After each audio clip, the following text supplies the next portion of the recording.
C'est vrai, pour ceux qui ne me connaissent pas, c'est M. Pitakwira Bionaï Justin. Je suis député national. C'est ma 3e législature. Je suis ministre honoraire aux relations avec le Parlement et au développement rural. J'ai voulu qu'on aborde 5 petits points. Qu'on aborde sur la prorogation de l'état de siège à Kinshasa et certainement les revendications des députés de l'Ituri, du Nord Kivu et du Sud Kivu pour que cet état de siège prenne fin. Et nous allons parler du voyage du président de la République, Antoine Félix Tshisekedi, au sommet de la francophonie et l'incident qui était arrivé jusqu'à ce qu'il sorte de la salle et n'ait pas participé à la clôture du sommet.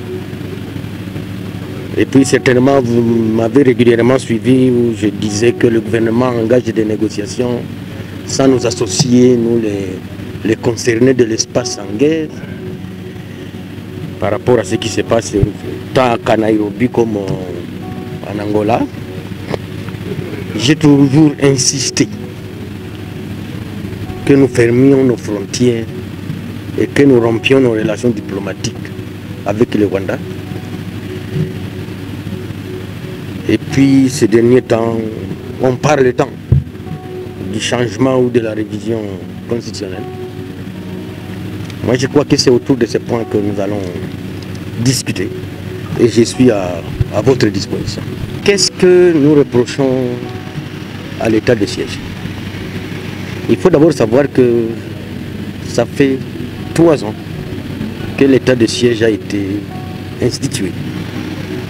Et c'est au cours de ces 3 ans que les rebelles du M23, l'armée rwandaise ou la rébellion de Nanga Corneille ont conquis beaucoup d'espace. C'est pendant cette période.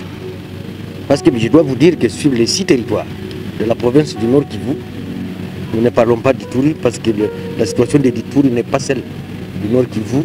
Il y a au moins 4 territoires entamés ou occupés par les rebelles. Et notre armée, que nous continuons à féliciter et à encourager, n'a jamais récupéré aucun village. Donc, autour de ces 3 ans, nous nous sommes dit, est-ce que vraiment l'état de siège, c'est la cure pour mettre fin à la guerre? Dieu merci, au cours du Conseil des ministres, le vendredi passé, j'ai suivi, et même le gouvernement est d'accord qu'on puisse évaluer effectivement les adultes. Nous sommes à la 83e prorogation. Alors, nous pensons effectivement que comme la question a été traitée au Conseil des ministres, nous pensons que notre voix a été entendue. En ce qui concerne l'état de siège, il n'y a aucun autre commentaire. Nous supposons qu'on nous a écoutés, que la question sera prise très au sérieux, s'il vous plaît, et que l'état de siège, pour nous sincèrement, Ituri, Nord Kivu et Sud Kivu, ce n'est pas la solution. J'ai suivi la polémique du gouverneur militaire de l'Ituri avec notre président de l'Assemblée nationale qui reprocherait à certains de nos collègues députés d'entretenir des groupes armés dans l'Ituri. Nous espérons que des preuves seront là. Parce qu'à un moment, les gens qui ne sont pas concernés par cette guerre, quand nous voulons traiter de la réalité du terrain, les gens pensent que nous nous agitons. On ne s'agite pas. S'agissant de ta question de quoi, quel est l'objectif que je poursuis dans mon combat, je suis dans ce combat depuis l'âge de 23 ans. Depuis l'âge de 23 ans, je me bats pour l'avenir de mon pays. Et la patrie, pour un homme responsable, on la considère comme sa propre mère. Qu'autant chacun de nous est né d'une mère et chacun n'a qu'une patrie. Alors quand vous voyez ce que les Rwandais se permettent au cours de ces 30 ans, et tout le monde est en train de se cacher sous la table, nous pensons qu'il faut qu'il y a quand même un sacrifice, il y a un prix à payer. C'est celui-là que moi je suis en train de payer. Ce n'est pas du populisme, je suis sérieux et je sais que les Congolais me suivent. Vous savez, d'abord, nous sommes le plus grand pays francophone. Et nous supposons que dans toutes les organisations où nous sommes membres, nous avons besoin de la solidarité. Alors, premier pays francophone du monde, qui est la République démocratique du Congo, a déjà perdu plus de 10 millions de personnes. Il y a plus de 7 millions de déplacés internes, sans parler de ceux qui ont fui le pays pour fuir la guerre. Et Macron, lui, président français, il cite les guerres de l'Ukraine, il cite les guerres du monde entier, du Liban, de Gaza, mais il ne cite pas la guerre de la République démocratique du Congo. Parce qu'il a peur du président rwandais Kagame qui est présent. Le mot peut vous choquer. Moi, je considère aujourd'hui la francophonie face à la République démocratique du Congo comme une toilette, comme un WC. Or, un proverbe dit que tout celui qui veut traîner dans le WC, c'est qu'il a envie des odeurs. Je ne sais pas si vous me suivez très bien. Tu traînes dans la toilette, c'est que tu as envie des odeurs. Notre place n'est pas dans la francophonie. La francophonie a une secrétaire générale qui est rwandaise, alors que le Rwanda est devenu pays anglophone. Au Rwanda, on enseigne en anglais, on n'enseigne plus en français. On chante l'hymne national soit en Kinyarwanda, soit en anglais. On ne chante pas l'hymne national du Rwanda en français. Et nous, d'ailleurs, même notre enseignement, on devait maintenant l'adopter dans nos 4 langues nationales. Notre hymne national devrait être traduit dans les 4 langues nationales. Même moi-même, je parle encore ce français ici parce que je voudrais qu'ils m'entendent. Désormais, je vais commencer à parler soit en lingala, soit en swahili, soit en chiluba, soit en kikongo. Je ne serai pas limité. Vous savez, les Sud-Africains, pour que l'apartheid prenne fin, il y a eu un prix à payer. Et Mandela en a payé plus cher, 27 ans de prison. C'est le jour que Mandela est sorti de la prison que les Noirs sud-africains se sont libérés. Si nous pensons que nous n'avons aucun sacrifice à prendre pour nous débarrasser du Rwanda, nous nous trompons. Parce que j'ai des amis qui me disent, M. Bitakoura, pourquoi vous demandez qu'on ferme les frontières? Nous allons nous approvisionner où? Parce que moi, j'ai fait Goma régulièrement. Vous voyez vers 16h, 17h, les gens qui vont au Rwanda, ils travaillent en RDC, ils vont dormir au Rwanda. Il faut fermer ces frontières. Pour qu'on sache, est-ce que les gens qui dorment au Rwanda sont des Rwandais ou ils sont des Congolais? Il faut les fermer. Il y a un prix à payer face à cette guerre. Les Congolais, il y a un prix à payer. Mes frères de Goma, de Bukavu, de Bunia ou d'ailleurs, nous avons un prix à payer. Et c'est comme ça effectivement que je suis sous forme d'une campagne de conscientisation pour que les Congolais sachent que nous sommes encore malades. Quand l'oreille souffre, c'est que même le pied est en train de souffrir. Il ne faut pas que les gens qui sont au Katanga pensent que comme eux ils sont dans la paix, que tout le Congo est dans la paix. Non, non. Il y a une partie du Congo où les animaux vivent mieux que les Congolais. Et il faudra effectivement que cette question devienne nationale. Et je ne vais pas ne pas parler du procès de Charles Lonana. Que Kagame a instrumentalisé certaines organisations internationales, complices, qu'il paye d'ailleurs avec l'argent du Colta congolais.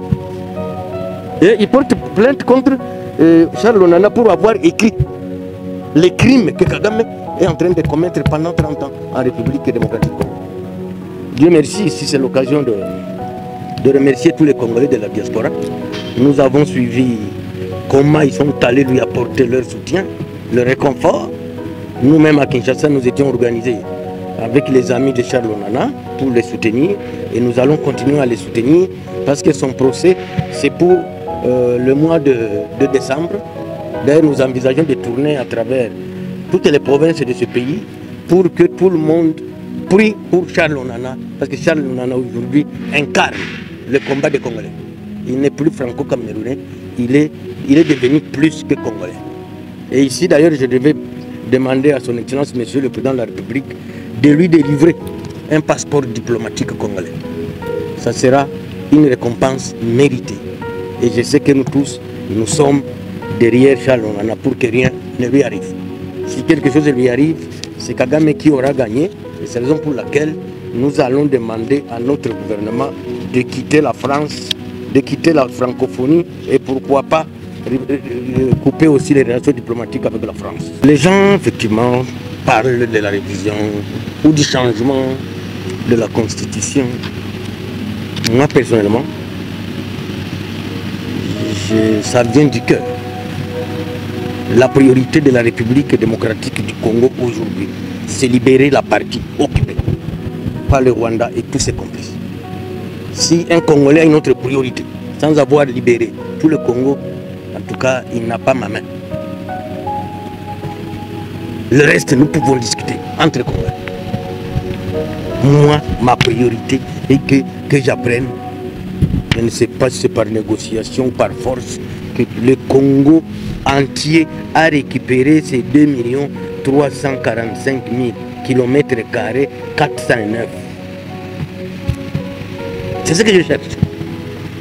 Les autres polémiques, il faut vraiment m'en épargner. La traque des FDLR.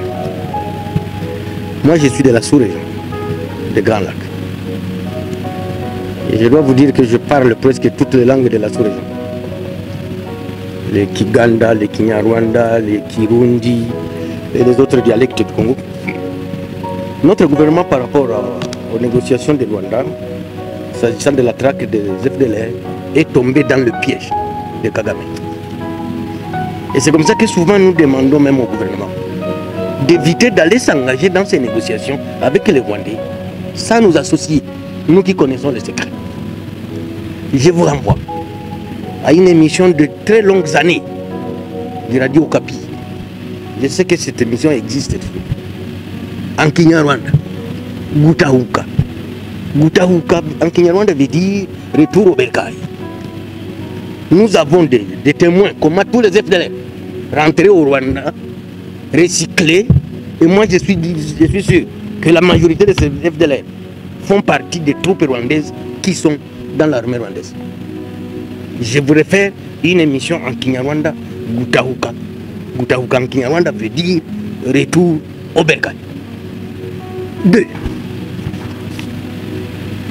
Les FDLR occupent combien de portions de terre au Rwanda? C'est vrai que les FDLR sont devenus, d'abord tous ont vieilli. Sauf que Kagame considère tout Hutu, né avant le génocide ou après le génocide, parce que tu es Hutu, qui est sorti du Rwanda, tu vis ailleurs, même si tu es né aujourd'hui, tu es FDLR. Alors maintenant c'est là où le bas blesse. Et quand nous allons négocier avec eux, nous ouvrons la NAS que nous avons des FDLR. La majorité des FDLR sont déjà rentrés au Rwanda. Beaucoup sont morts et beaucoup ont vieilli. Beaucoup sont morts et beaucoup ont vieilli. Ceux qui ne sont pas morts et ceux qui ne sont pas vieux, ils sont au Rwanda. Ça, je vous l'apprends. Alors, quand nos ministres des Affaires étrangères vont là-bas, ils ont besoin de certaines informations.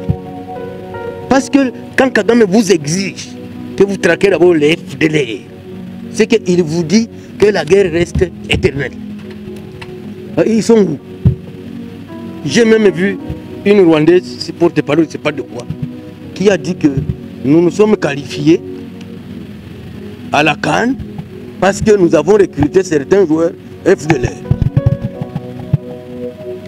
Et là, on a cité le nom du joueur.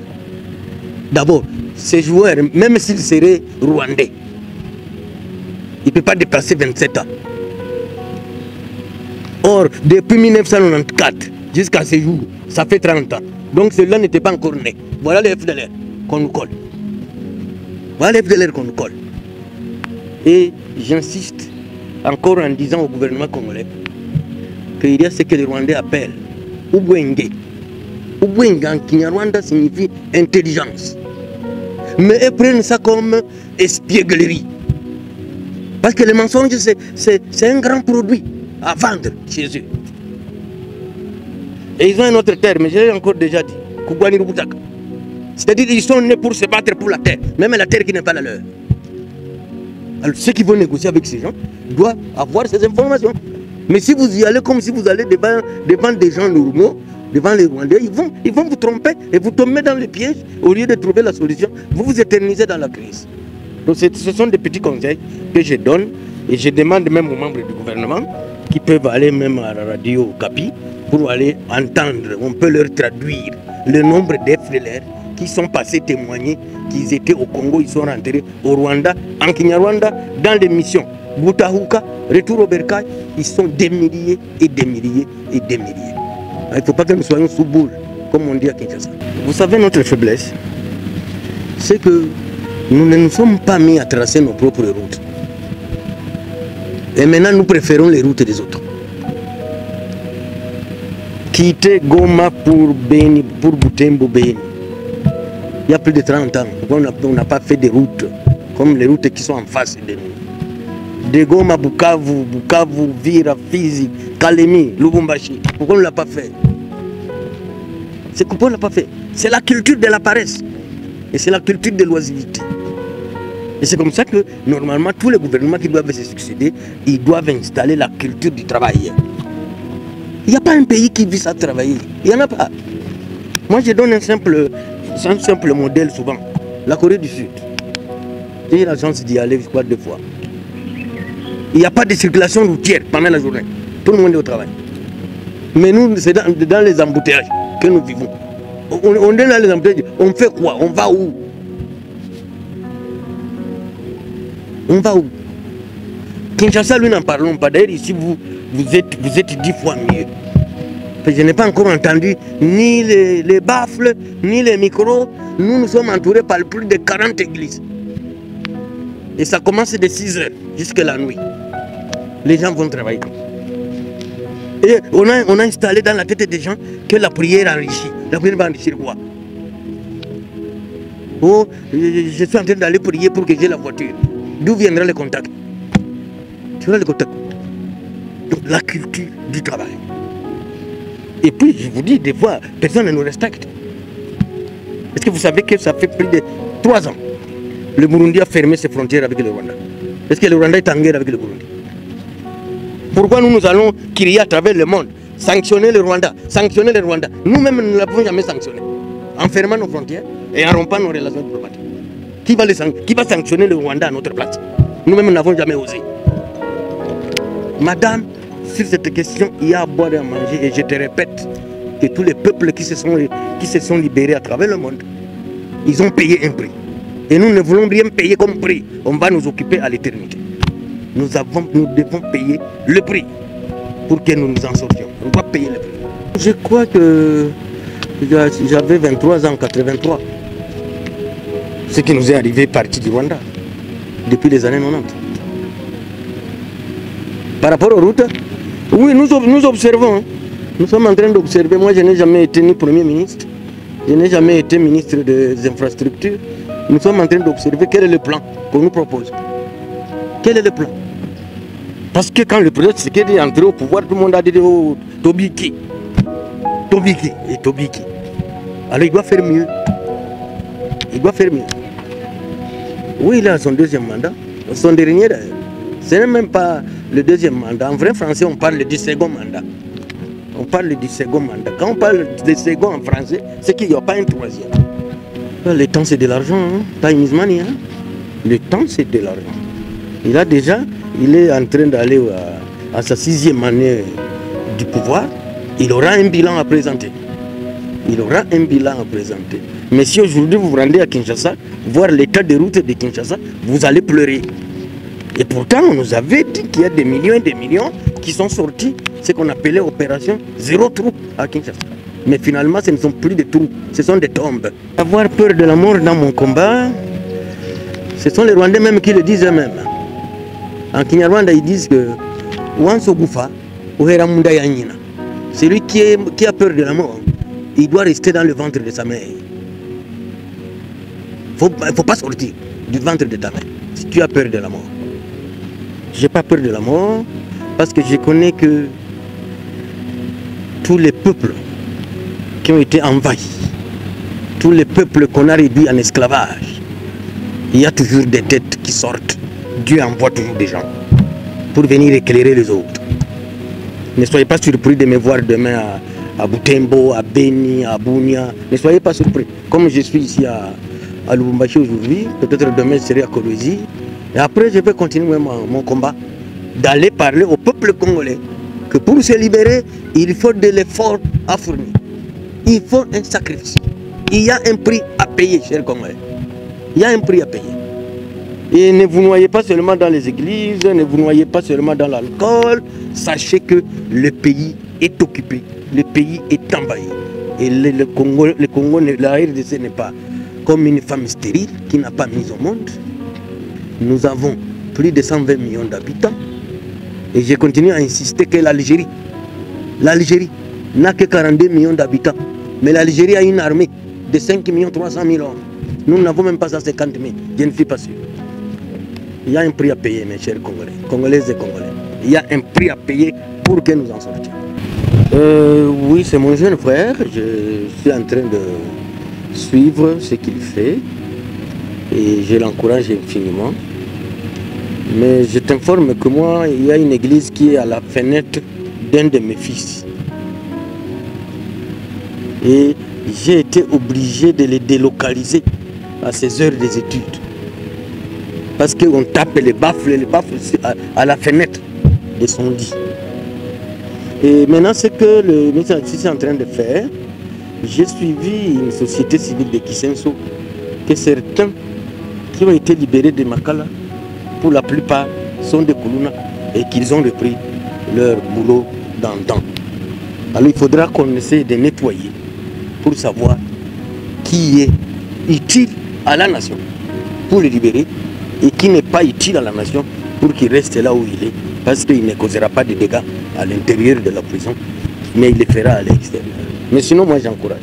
J'ai suivi les libérations de Kassapa, j'ai suivi les libérations de ici à côté, ici, pardon, à Kipushi, et Lubao. Je suis pas sous-informé sur la question. Et on va juger le maçon au pied du mur. L'Union sacrée n'est pas une prison pour te refuser de réfléchir. Si c'était une prison, j'allais briser les chaînes.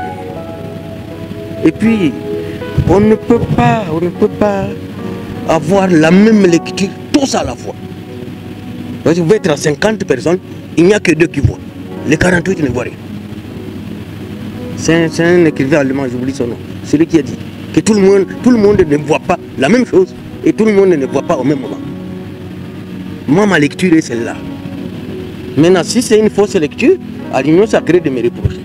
Mais si c'est une bonne lecture, que l'Union sacrée suive la ligne de conduite.